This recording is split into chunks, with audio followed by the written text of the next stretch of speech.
Welcome back to another technical deep dive here in the debug zone.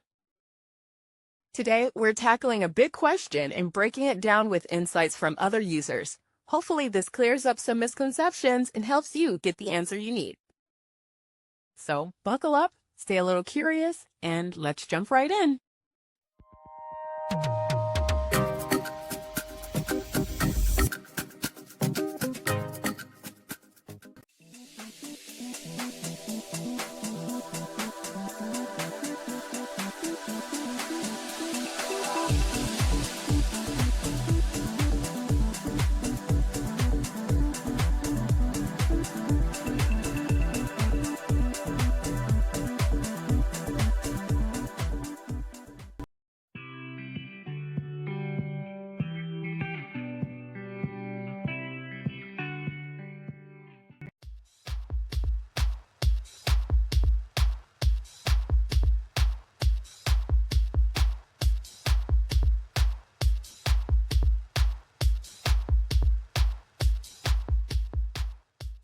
And that's a wrap.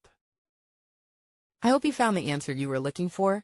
If you did, take a second to hit that subscribe button. It really helps out. And let me know in the comments which solution worked best for you. See you next time in the debug zone.